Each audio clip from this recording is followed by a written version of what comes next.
Welcome to the second lesson on refrigeration and air conditioning. In the first lesson, we have presented the brief historical aspects of various refrigeration systems. In the present lesson, I will present some historical aspects of refrigerant and compressor development.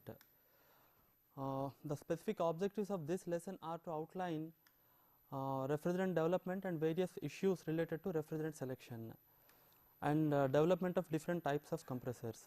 Here the focus is mainly on vapor compression refrigerant systems, which are the most popular among all the refrigerant systems. And at the end of the lesson, the student should be able to list various refrigerants used before CFCs and their limitations, list various CFCs and their impact on refrigeration and environment, list refrigerants in use after Montreal Protocol, and list various types of compressors and their development. Refrigerant. First of all, let me define refrigerant. A refrigerant is defined as any body or substance that acts as a cooling medium by extracting heat from another body or substance. This is a general definition of refrigerant, and under this broad definition, many substances can be called as refrigerants. For example, if you are using a block of ice for cooling, then the ice can be called as a refrigerant. But since we are interested mainly in closed refrigeration cycles, for us refrigerant means a working fluid that undergoes cyclic changes during the operation of a refrigeration system. So basically we are dealing with working fluids which undergo cyclic changes. Now let us look at importance of refrigerant selection. In the design of any refrigerant system, selection of suitable refrigerant is a very important step, and it is in fact the first step in the design of any refrigerant system. Even though the theoretical efficiency of a vapor compression refrigerant system depends mainly on the operating temperatures, the selection of a refrigerant decides many other practical issues. For example, the type of the refrigerant used decides the system design aspects, size and weight of the system, initial and operating costs, safety issues, serviceability, and reliability. So you can see that so many practical issues are related to the selection of refrigerant. That is the reason why suitable refrigerant selection is very important. Now let us look at refrigerant development. The development can be divided into three distinct phases. The first phase is the development of early refrigerants, which is prior to CFCs, and the second phase consists of development of chlorofluorocarbon or CFC based refrigerants, and the third phase is refrigerants after Montreal Protocol. Let us look at early refrigerants. As I mentioned in the last class, ethyl ether is the first refrigerant to be used by Jacob Perkins and others in their early refrigeration machines. Ethyl ether was used not because it is an ideal refrigerant, but because it exists as a liquid at ambient conditions. So it is easier to handle. That is the reason why it was used as a refrigerant. But if you remember, I have mentioned that ethyl ether has several problems. For example, if you want to have low temperatures, then your system will be operating under vacuum, and operation under vacuum can lead to leakage of air into the system, which may form explosive mixers with ether. So that is one of the main disadvantages of ether. In addition to that, ether is also toxic. So as a result, people have tried to develop new refrigerants which do not have these shortcomings. So Alexander Twining has proposed the use of ammonia and carbon dioxide as refrigerants in 1850, and ammonia is one of the most important refrigerants because of its excellent thermodynamic properties and its low cost, and also it is easily available. Next, Charles Tellier has tried dimethyl ether in 1864. Dimethyl ether has a low normal boiling point. However, it is also toxic. As a result, that was also not used for a long time. Next, Raoul Pictet has suggested the use of sulfur dioxide. In fact, he has built several systems using sulfur dioxide. Sulfur dioxide is not a inflammable substance. In fact, it is a flame retardant.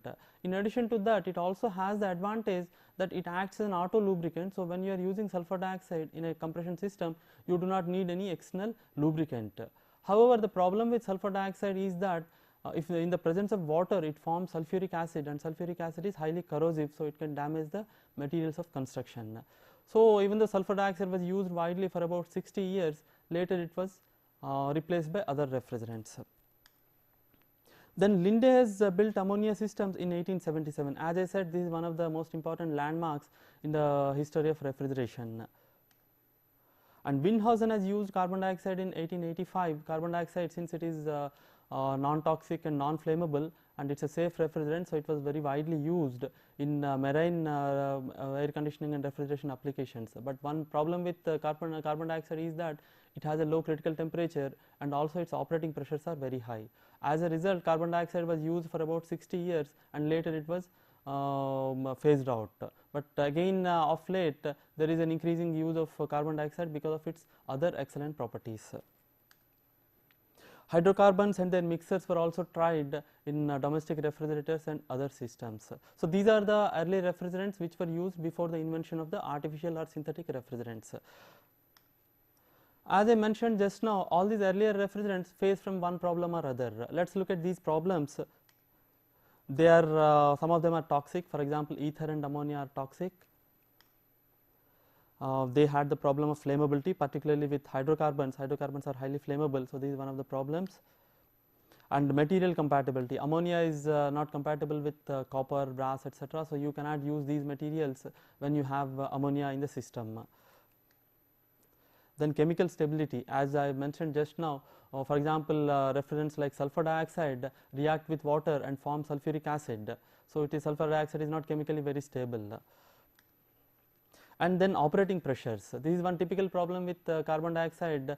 Its operating pressures are at least one order of magnitude higher than other refrigerant. That means your system pressures will be very, very high. So you have to design the system to withstand such high pressures. So this is one disadvantage of carbon dioxide. Then limited temperature range. Almost all the refrigerants had a particular temperature range within which they were working, and outside the temperature range they were not good. So these are the typical problems of all the early refrigerants. So as a result, refrigeration industry felt that to make progress they needed to develop refrigerants that were safe, that were non-toxic, non-flammable, etc. And they felt that because of the safety issues, the growth of refrigeration industry is not as much as it should be. So this led to the invention of CFCs. Thomas Maudsley Jr. and his associates working at Frigidaire Laboratories have been asked to develop new safe working fluids to be used as refrigerants in refrigeration systems. Thomas Maudsley is already famous for his invention of tetraethyl lead, which was an important anti-knock agent. So he has been asked to develop safe refrigerants. So what he has done is he has carried out a systematic study of the periodic table, and he started eliminating the elements which were found to be not volatile and which were found to be toxic, which were found to be flammable, which were found to be inert. So by this process of elimination, he has finally left with 8 elements.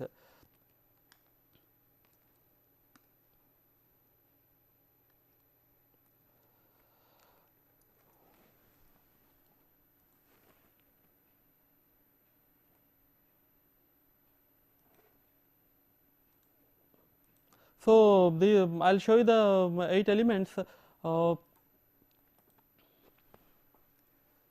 the periodic table.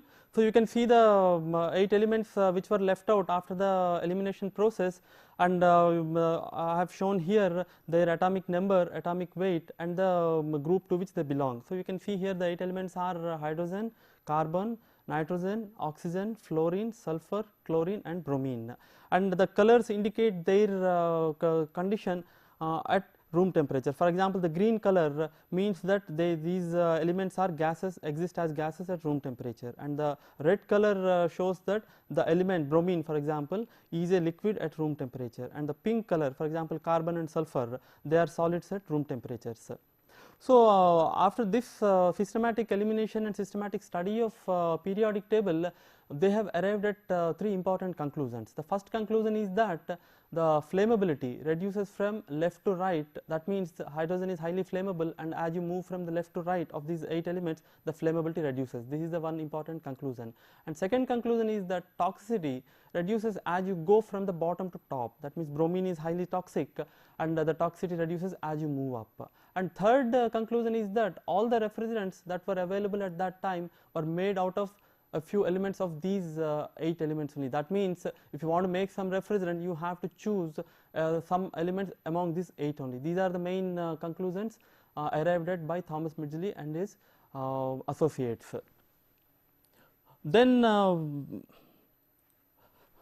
what they have done is, after this elimination process and all, they have started developing a series of refrigerants by a partial replacement of hydrogen atoms in hydrocarbons. This is how the CFCs were invented. For example, let me show the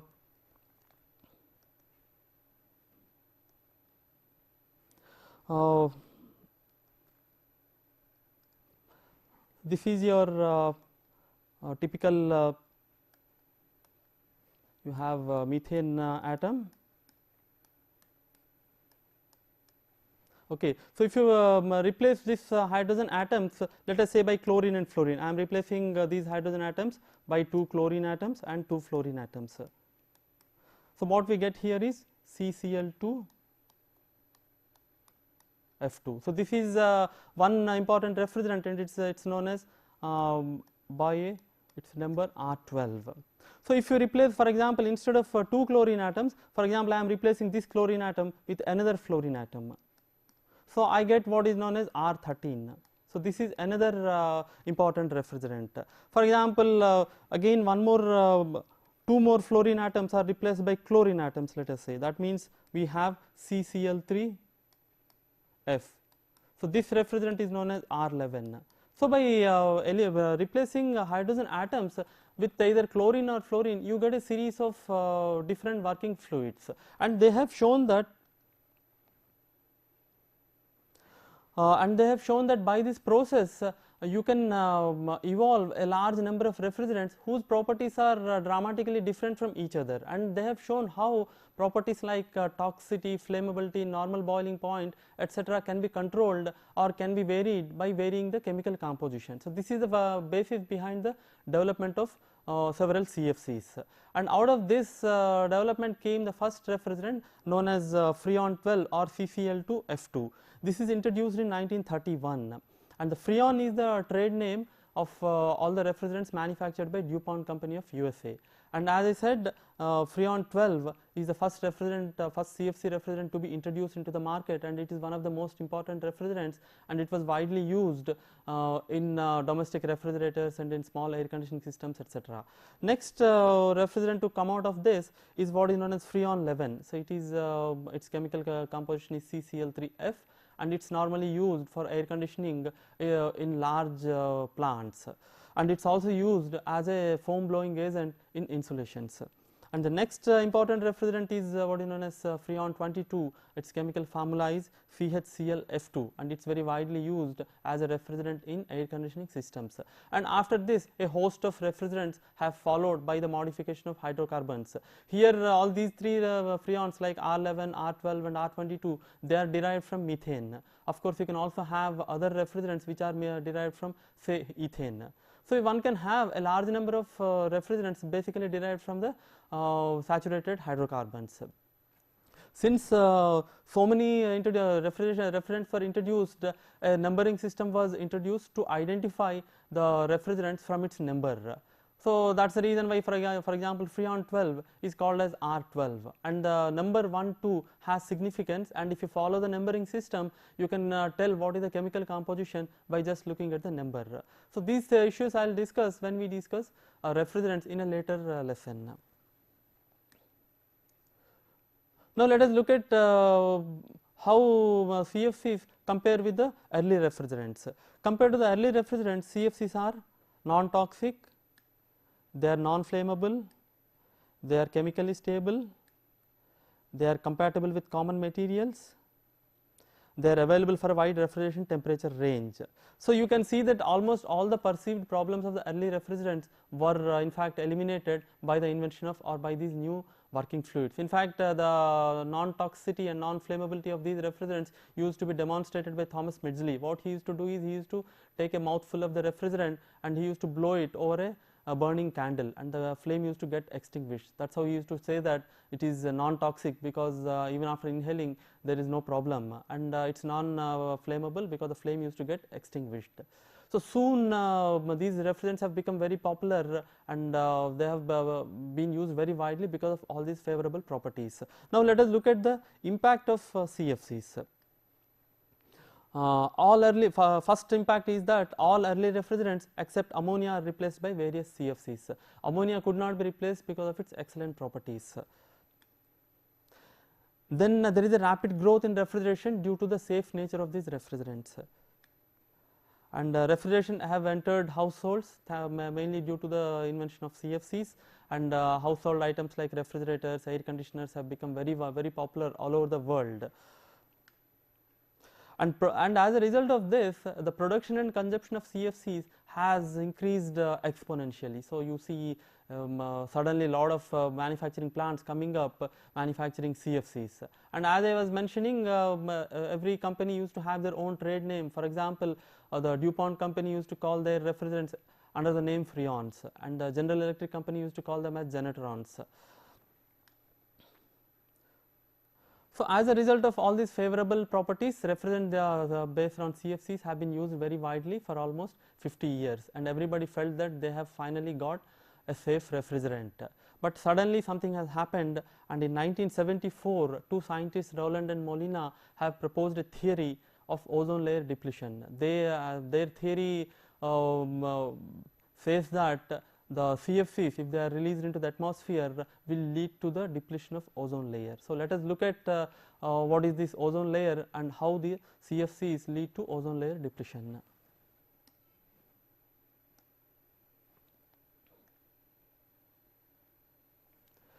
So Earth is surrounded by a stratosphere which extends from 15 kilometers to 50 kilometers above its surface, and this stratosphere has a layer of ozone. So how this ozone is formed, let us look at the equations here.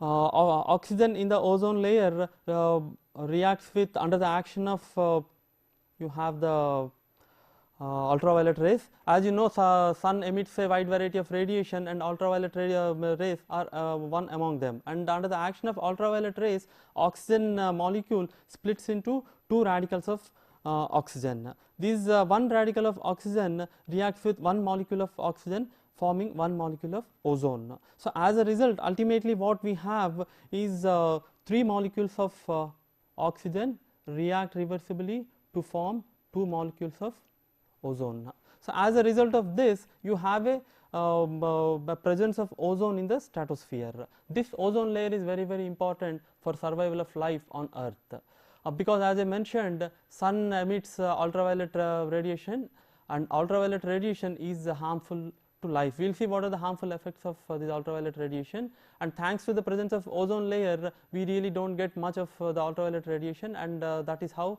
life has evolved. That is what scientists say, that life has evolved only after the ozone layer has formed on the in the stratosphere. Now let us see what is the effect of chlorofluorocarbons. As I mentioned, one of the favorable properties or perceived favorable properties of chlorofluorocarbons is their high chemical stability. So when these chlorofluorocarbons are released into atmosphere, for example due to leakages or when you are servicing the systems, then they stay in the atmosphere for a long time. That means they do not break down or they do not dissociate into atoms. So a chlorofluorocarbon molecules stays as a chlorofluorocarbon only, and over a long period of time, due to concentration difference, the chlorofluorocarbon molecule slowly migrates to the stratosphere. Once it goes to the stratosphere, there it encounters ultraviolet radiation. So when it comes into the presence of ultraviolet radiation, dissociation of chlorofluorocarbon takes place, because UV radiation has high energy. So because of this, you can see here that, for example, one R12 molecule under the action of ultraviolet rays releases one chlorine radical, and this chlorine radical reacts with ozone and forming a chlorine monoxide, ClO, and one molecule of oxygen. And again this chlorine monoxide react with one oxygen radical, forming one molecule of oxygen and one radical of chlorine. So what has happened in this process is one mole of chlorofluorocarbon has released has destroyed one mole of ozone, and it has formed oxygen, and again it is free to react with other moles of ozone and dissociate other moles of ozone. That means a single molecule of chlorofluorocarbon is capable of dissociating several thousands of ozone molecules, as a result of which this balanced chemical reaction, or this chemical reaction which is under dynamic equilibrium and which was responsible for the presence of ozone gets disturbed. That means the chlorine atom favors the reverse reaction and there is more of oxygen and less of chlorine, as a result of which ozone holes are formed in the stratosphere. And when you have ozone holes, then you can see that they allow the UV radiation to enter through the stratosphere, and finally the UV radiation reaches the surface of the earth. So this is the theory proposed by Rowland and Molina. Initially it started as a theory. So now that is what is shown here. The CFCs are released from the earth and they slowly migrate to the stratosphere, where they dissociate the ozone molecules, and as a result in this side, the greenish side where depleted ozone layer is there, more amount of UVB radiation passes through and it reaches the earth, whereas where you do not have any hole, less amount of UVB radiation comes to the earth. So this is the principle of ozone layer depletion. And subsequently experimental studies have been carried out, and they have found that the theory proposed by Rowland and Molina is actually true, and they have discovered large ozone holes on Antarctica, for example. And it is found that not all chlorofluorocarbons are equally capable of destroying the ozone layer. So based on this observation, they started rating the chlorofluorocarbons based on what is known as ozone depletion potential, or ODP. ODP stands for ozone depleting potential, and for this they have taken R11 or CFC11 as the basis, and CFC11 has been assigned an ODP of 1, and all other refrigerants have been rated against this reference of CFC11. Now let us look at the consequence of ozone layer depletion. What happens because of ozone layer depletion? It is observed that if ozone layer depletes and ultraviolet radiation reaches earth, it leads to skin cancer, cataracts and weakened immune system, and it also destroys DNA structure. All these problems will take place in human beings, and it is also observed that this will also have adverse effect on crop yield, and it will also have adverse effect on terrestrial and aquatic ecosystems. So people have suddenly realized that this ozone layer depletion is a global problem, and it is a very serious problem. So since it is so serious, in 1987 several industrialized nations have met in Montreal, and they have proposed a protocol under which they propose the banning of all the ozone depleting CFCs in a phase wise manner.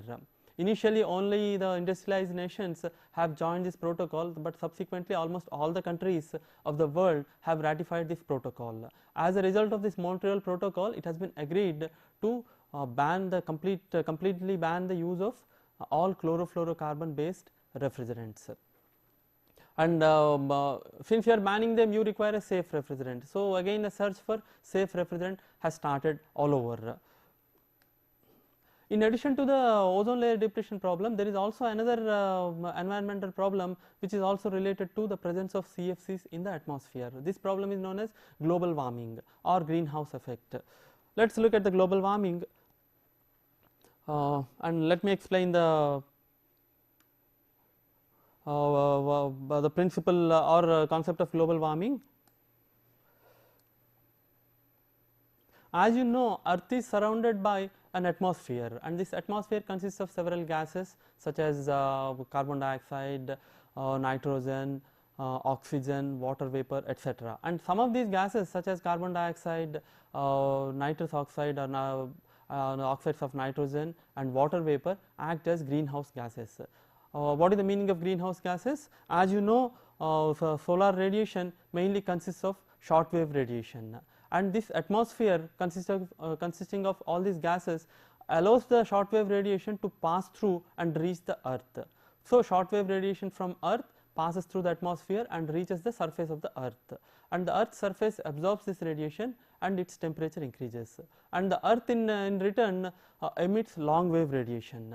So, sun emits short wave radiation and the earth emits long wave radiation, and it is these greenhouse gases, they allow short wave radiation to enter the atmosphere, but they absorb the long wave radiation, and that is how they trap the long wave radiation, as a result of which there is trapping of heat within the atmosphere, and the equilibrium is achieved at a higher temperature.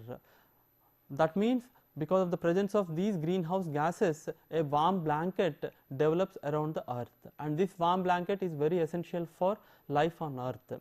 And it is theoretical calculations show that if in the absence of this warm blanket, or in the absence of these greenhouse gases, the earth's temperature will be about -18 degrees centigrade, and no living being can survive at this kind of temperatures. So, for us this global warming is very much essential, but unfortunately the ecosystems have developed in such a manner that they are very sensitive to the temperature of the atmosphere, and this temperature, in the absence of any other artificial additives, is just right for our survival. But because of the presence of large scale presence of CFCs, this greenhouse effect or global warming effect is getting disturbed. Okay, how this happens is, the chlorofluorocarbon, as I mentioned, during their leakage or servicing etc., are released into atmosphere, and it is observed that they are capable of absorbing much more amount of long wave radiation compared to the conventional greenhouse gases such as carbon dioxide. Now, to denote the potential of these gases for absorbing long wave radiation, carbon dioxide is taken as the reference, and carbon dioxide has been given a global warming potential of 1. On this scale, it is observed that CFCs have global warming potential of several thousands. That means, one molecule of CFC is equivalent to several thousand molecules of carbon dioxide. So, you see that when you release lot of CFCs into atmosphere, it is equivalent to releasing a large amount of carbon dioxide into the atmosphere. So, this will obviously disturb the greenhouse effect, and as a result of which more long wave radiation gets trapped in the atmosphere, leading to higher global temperatures. And as I mentioned, our ecosystems are very sensitive to temperatures, and even a temperature variation of say 1 degree can lead to several catastrophic changes. So, let us see what are these problems. These are, as I mentioned, CFCs have global warming potential, which is several thousand times greater than carbon dioxide, and there is another small issue. Refrigerants contribute to global warming potential in two manners. One is in a direct manner, that means when you release chlorofluorocarbon into atmosphere, they directly start absorbing the long wave radiation, and that is how they contribute to global warming potential in a direct manner. However, they also have an indirect effect, that means all these refrigeration systems using the refrigerants consume energy. And in vapor compression refrigerant system, you have to give electrical or mechanical energy as the input, and now to produce this mechanical or electrical energy, one has to burn, for example, fossil fuels. That means electrical energy requires burning of fossil fuels, and the burning of fossil fuels leads to release of carbon dioxide into the atmosphere. So, these are the direct and indirect effects of chlorofluorocarbon, and the direct effect depends upon the leakage, the rate at which you are releasing the CFCs in the atmosphere, and the indirect effect depends upon the efficiency of the system. For example, if there are two systems and one system consumes less energy and the other system consumes more energy, the system consuming less energy releases less amount of carbon dioxide into atmosphere, and the system consuming more energy releases more amount of carbon dioxide into the atmosphere. So, you can see that efficiency comes into picture, and ultimately the contribution to global warming increases with the inefficiency of the system. So, these are the two effects, and another index called total equivalent warming index, or TEWI, has been formulated to account for both the direct and indirect effects of global warming. Now, let us look at the effects of global warming on our ecosystem. It is observed that if the due to global warming, if the temperatures change, there will be unpredictable changes in weather and wind flow patterns, and this will also give rise to increased sea levels, because the higher temperatures will lead to more melting of polar ice caps. As a result, the sea levels will increase, and as you know, once the sea levels increase, there is every possibility that many of the lowland countries may get submerged. So, this is a very serious problem. And the third effect is that due to the varying temperatures or due to the increased temperature, there will be a redistribution of crops and animals. So all these problems are of serious nature, as a result of which the global warming has become a very major concern for the global community. In fact, you might have read in the newspapers and all, then all these Kyoto Protocol and all, several industrialized nations again have met and they have discussed on ways and means by which the global warming gases can be reduced. That means the release of global warming gases can be reduced. Of course, in addition to CFCs, other gases also contribute to global warming potential. So the problem of global warming potential includes other aspects also. So as a result of the negative side of the CFCs with reference to their effect on ozone layer depletion and global warming effect, most of the refrigerants have to be banned. So again, you have to find some safe refrigerants, and now people have become wise, and for them now the safety doesn't mean a personal safety only, but it's also environmental safety. So the new refrigerants must be environment friendly, and they also must be energy efficient. So what are the requirements in the context of Montreal Protocol and subsequent protocols? So for any refrigerant which should be a replacement for CFCs has to be a non-ozone depleting. That means it should be a non-ozone depleting substance, and its ozone depleting potential must be 0, and it should have as low global warming potential as possible. People have again found several synthetic refrigerants which meet these criteria. Okay, synthetic refrigerant, there are several synthetic refrigerants which have 0 ODP, but they have some GWP. And people have also again looked at the natural refrigerants which were used earlier and which were phased out due to some problem or other. So right now you have some non-ozone depleting synthetic refrigerants and also natural refrigerants which have 0 ozone depleting potential. And some of the early refrigerants, as I was mentioning, such as carbon dioxide and hydrocarbons which were phased out, are they again coming back because of their favorable effect on the environment. This table shows a brief look at alternatives vis-a-vis applications. For example, in domestic refrigerators, previously CFC12 was used as a refrigerant, and CFC12 has a ozone depleting potential of 1, so it had to go. So in its place, now refrigerants such as HFC 134A and hydrocarbons are being proposed. These two are non-ozone depleting substances and they have reasonably low global warming potential. And for the air conditioning application, previously CFC11 was used, CFC12 was used, and HCFC22 was used. Now these CFC refrigerants are being replaced with HFC 134A. It is HFC stands for hydrofluorocarbon, and HC stands for hydrocarbons, carbon dioxide and the mixers. So these are the new refrigerants which are being suggested in place of the older refrigerants for air conditioning applications. And in cold storages, previously HCFC 22, that is a hydrochlorofluorocarbon 22 was used, and a mixer R502 was also used, and these two substances have non-zero ozone depleting potential, so they also have got to be banned. And so they are now being replaced by ammonia and hydrofluorocarbon mixer. And in for heating applications in heat pumps, previously CFC 114 and CFC 11 were used, and both these are ozone depleting substances, so they are being replaced by hydrocarbons and water. So this is just a brief look at the possible alternatives to the CFC refrigerants, and most of the CFC refrigerants such as CFC 11, CFC 12 have already been banned, whereas refrigerants such as HCFC 22, since it has a very low ozone depleting potential, people have felt that we can use it for a little longer. That means you can use it up to say 2020, and that means it has to go in 2020. So this is a brief look at the development of refrigerants and how we have made a full circle, starting with natural refrigerants, and again we are coming back to natural refrigerants. Now let us look at another very important aspect of compressor development and a brief history of compressor developments. Compressor is the most important and is the most critical component of any vapor compression refrigerant system. In fact, it is called as the heart of a vapor compression refrigerant system.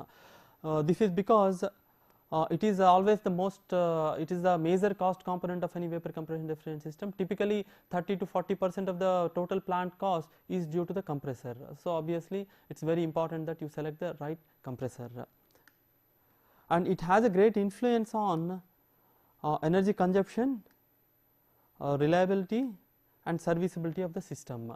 So, selection of suitable compressor is another important step apart from the selection of suitable refrigerant. Now, compressor types, there are a wide variety of compressors. Let us look at these different types of compressors. Compressors can be classified into positive displacement type compressors. In positive displacement type compressors, compression is achieved by trapping certain amount of a refrigerant or a gas in an enclosed space. So, first you trap some amount of refrigerant in an enclosed space and then you reduce the volume. So, as you reduce the volume of a fixed mass of gas, its pressure rises. So, you raise the pressure till the pressure exceeds or equals that of the condenser pressure. So, this is the principle of positive displacement type of compressors. And again, under positive displacement of type of compressor, we have several types. For example, reciprocating compressor, rotary compressor, screw type of a compressor, scroll compressor. Apart from that, there are also other types of compressors like trochoidal compressors and all, which are relatively new. So, reciprocating, rotary, screw and scroll are the most important types of positive displacement type of a compressor. The other type of compressor is known as rotodynamic type of compressor. In all positive displacement type compressors, on a microscopic level the flow is not steady. In fact, the flow is pulsating. This leads to actually vibrations because of the pulsations. However, on a macroscopic level, due to the high speed, you do not really feel that the flow is pulsating. Okay, if you put a mass flow meter which gives you the macroscopic flow rate, you can't really detect the pulsations, but if you put a very sensitive flow meter, then you find that the flow is pulsating. The other type of compressor, that is rotodynamic type of a compressor, is a steady flow device, and in these compressors the compression is achieved due to the exchange of angular momentum between a high speed rotating mechanical element and a steady fluid flowing through the element. So, this is the principle of rotodynamic compressor. That means you impart angular momentum to a steadily flowing fluid and then convert this angular momentum to pressure. And the two important types of rotodynamic compressors are centrifugal type and axial flow type. Centrifugal types are also known as turbo compressors, and they are widely used in large refrigeration capacity or large refrigeration capacity systems. Now, let us look at reciprocating compressor. A reciprocating compressor is called as the workhorse of refrigeration industry. That means it is the most popular among all the refrigerants, all the refrigerant compressors. So, let me explain the working principle briefly. A reciprocating compressor resembles in many ways a IC engine. So, here you have a cylinder, a piston, connecting rod and a crankshaft, and you have a discharge valve here and a suction valve here.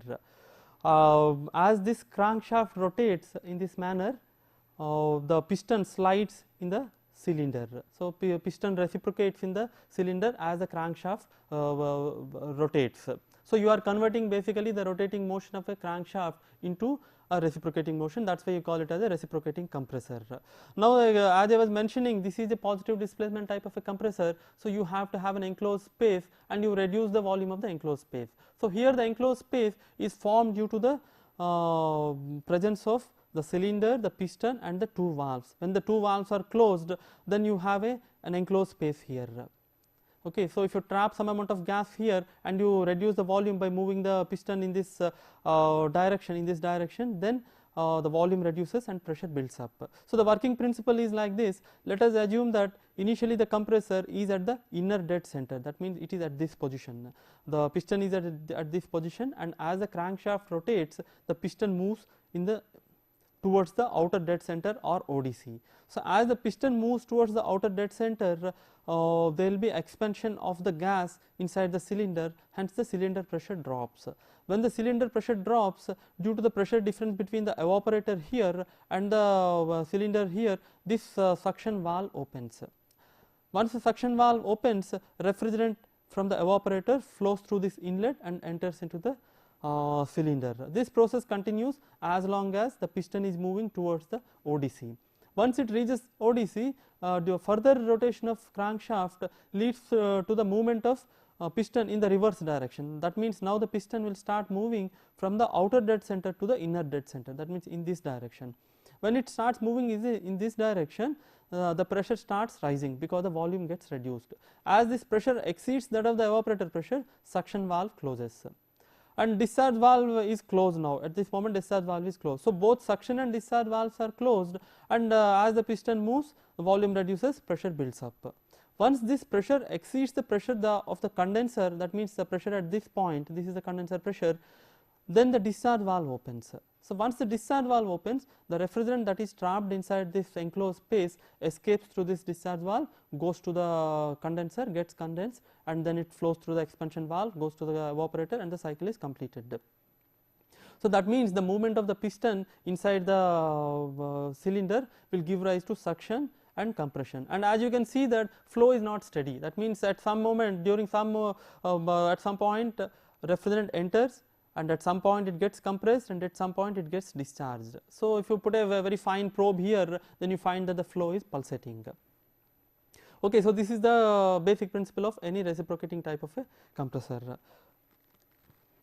So, now let us look at the development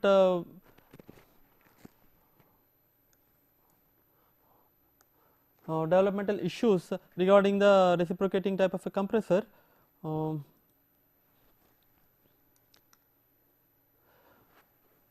P. N. Russell began the manufacture of the first vertical 2-cylinder compressor in 1859.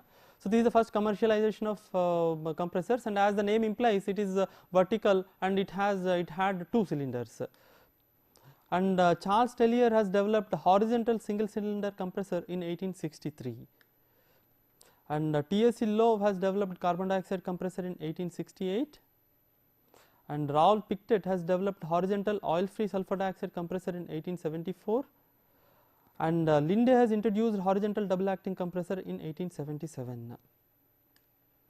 So, this shows a picture of Linde's compressor. Why I am showing this is one of the landmark events in the history of refrigeration, and this shows the horizontal double acting compressor with a stuffing box.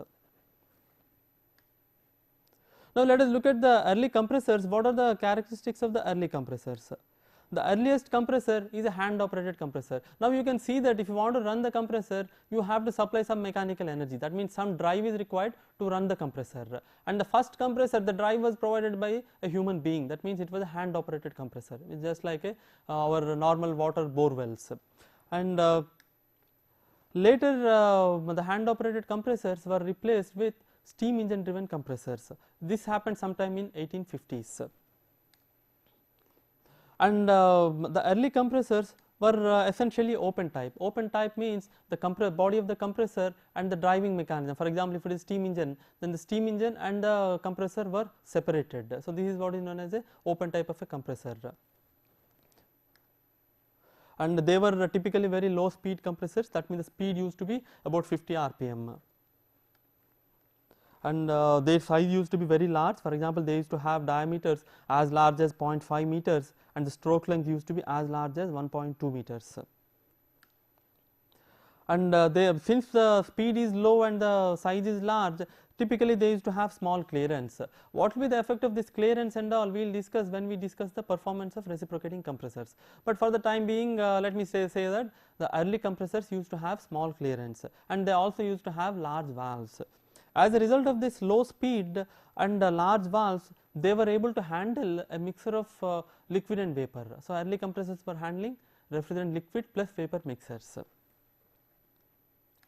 Now, let us look at some of the important landmarks. In 1897, a Belgian scientist, John Lebrun, has introduced a rotary stuffing box to reduce leakage.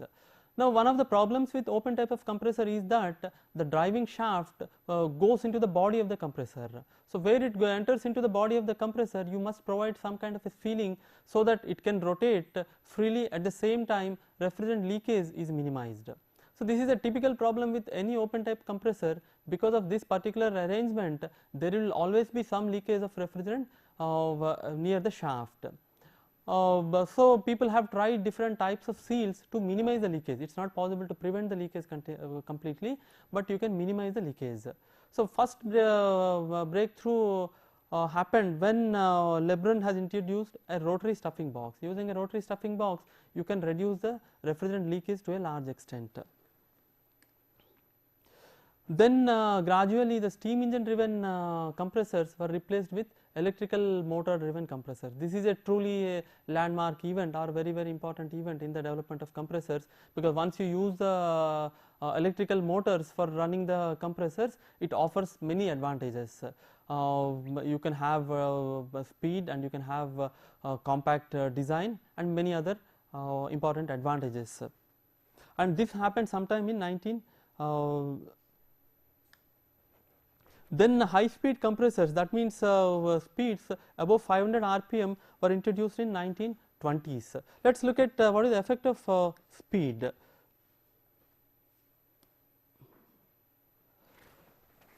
Let me show the effect of speed here.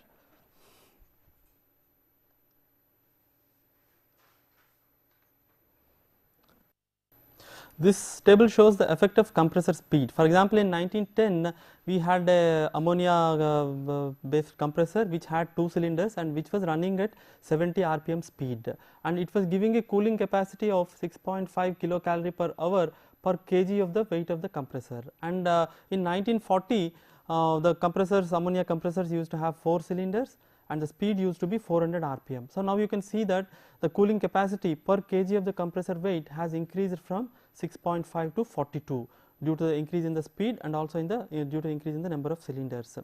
Whereas in 1975 a typical R22 compressor with 16 cylinders and with a speed of 1750 rpm was giving a cooling capacity of 200 kilocalorie per hour per kg.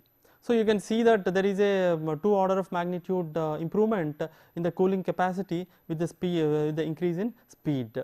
So, if you want to really increase the speed of the if you want to make a compressor compact, one has to go for higher speeds, and all this has become possible due to the use of electrical motors and multi-cylinder arrangement.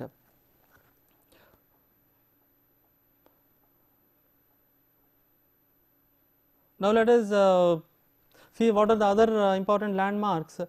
A hermetic compressor, which is again a very important landmark in the development of compressors, was introduced in 1918. Now, let us see what is a hermetic compressor.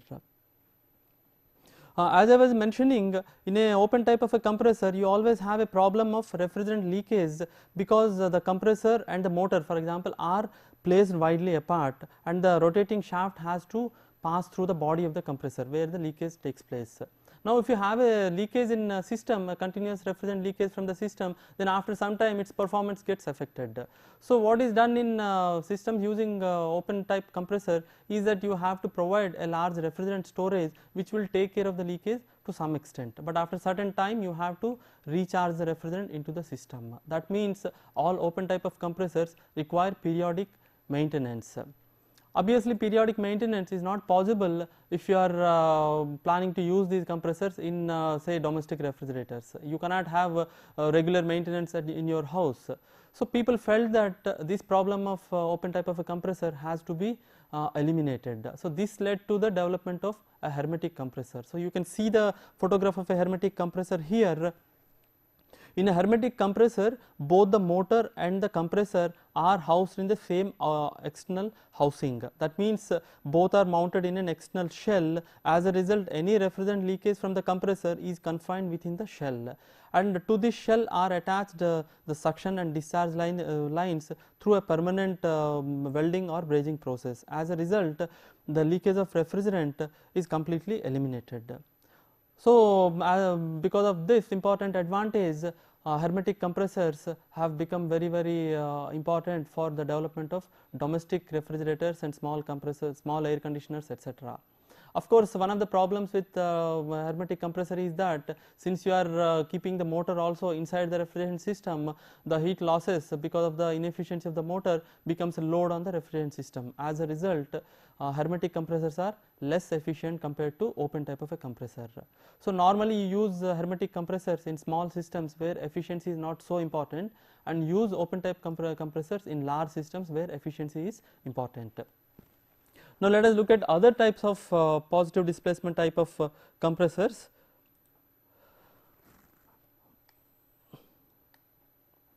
One of the major problems with the reciprocating compressor is that you are converting a rotary motion into a reciprocating motion. This will give rise to vibrations and higher noise. As a result, people have tried to use the positive displacement machines where you do not have to convert rotary motion into reciprocating motion, and several of these machines have been invented and they have been used in refrigeration industry. The first diaphragm type of a compressor was patented in 1919 in France, and a rotary vane and rolling piston type of compressors entered in the market in 1920. I will not explain the working principle of these compressors because we will be discussing these when we discuss compressors, but I will just show the schematic of a rotary compressor. A rotary vane, this picture shows the schematic of a rotary vane type of a compressor, and here we have the cylinder here and a rotor, and it consists of different number of vanes. For example, this particular type here consists of 4 number of vanes which are freely supported or spring loaded and which are kept in the slots cut in this rotor. So this is the rotor, and the shaft which rotates is mounted on the rotor, and the axis of rotation of the shaft is in line with the center of the rotor, but it is eccentric with reference to the this outer cylinder. So as a result of this eccentricity, when this rotor rotates in this direction, it creates suction and discharge effect within the compressor. So this is the principle of rotating vane type of a compressor, and it is mainly used in small refrigeration systems, and I will discuss the performance aspects and detailed working principle in a subsequent lesson.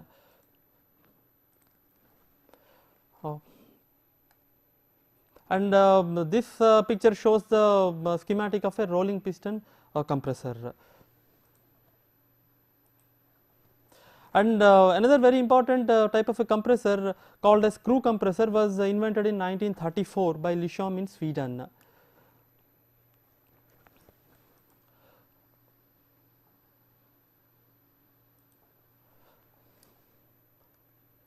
This picture here shows the photograph of a hermetic screw type of a compressor. As you can see here, a screw compressor uses a helical screw and a mating component, and the rotation of these helical screw and the mating components gives rise to suction and compression effects.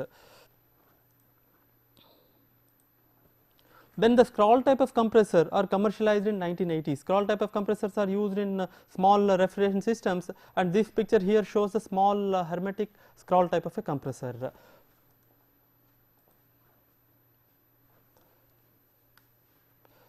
Now let us briefly look at centrifugal compressor. As I mentioned, a centrifugal compressor comes under the rotodynamic type, and it was first conceptualized by Auguste Ratou of France in 1890. And let me show the schematic of a centrifugal compressor. This shows the schematic of a centrifugal compressor. You have a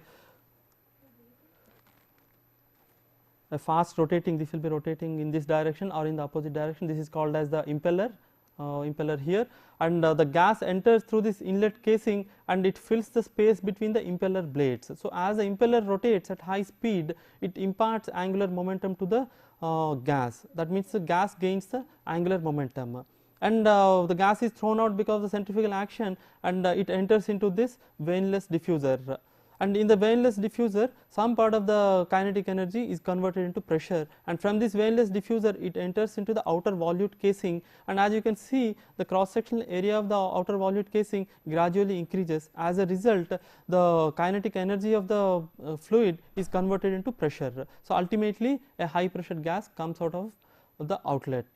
So, this is the basic working principle of a centrifugal compressor, and it is a steady flow device, as I have already mentioned. That means you get a steady stream of fluid outside out of the compressor. And the one advantage of this type of a compressor is that since it is a steady flow machine, you do not have many vibrations like what you see in reciprocating type of a compressor. As I mentioned, this was conceptualized in 1890, and in 1920s this was actually perfected by Willis Carrier in USA, and he used these compressors for air conditioning applications to start with. Nowadays, of course, these are also used in large refrigeration plants also, and there was a rapid growth of these compressors in 1930s with the invention of CFCs. Currently, they are used for a wide variety of applications with a wide variety of refrigerants mainly in large capacity plants. Now, let us just look at a brief comparison between centrifugal versus reciprocating type of compressors. Compared to reciprocating type, centrifugal compressors are compact for large capacity systems, refrigerant flow is steady, there is less vibration and wear, and compared to reciprocating compressors, centrifugal compressors, reciprocating compressors are simpler in construction and they are rugged, and they offer good part load performance. So, as a result, you find that in refrigeration industry a wide variety of compressors are used for different applications. When you want small capacity, you normally use a reciprocating compressor or other positive type of displacement compressors. When you want very large refrigeration capacity, one generally uses a centrifugal compressor because it is more efficient and more compact for large capacities, and screw compressor comes in between reciprocating and centrifugal. So, almost all types of compressors are used in refrigeration industry for different types of applications. So, this is a brief history of refrigerant and compressor development. Now, let us conclude. Let us see what are the conclusions based on this lesson. We have seen that vapor compression refrigerant technology has achieved a high level of maturity mainly due to development of a large number of refrigerants and development of a large variety of efficient compressors for various applications. Currently, the efforts are on to develop eco-friendly refrigerants in the view of ozone layer depletion and global warming effects. The focus is on eco-friendly refrigerants for different applications and the development of more energy efficient, compact, reliable and quiet compressors. There are also other types of compressors such as the linear piston type, trochoidal type, acoustic type compressors. These are being developed and they are still at various levels of development, and they have certain advantages compared to the conventional refrigerants, but these are, as I said, they have not yet been commercialized. So, now I will give you some questions based on this lesson, and the answers for these will be provided in the next lesson. Thank you.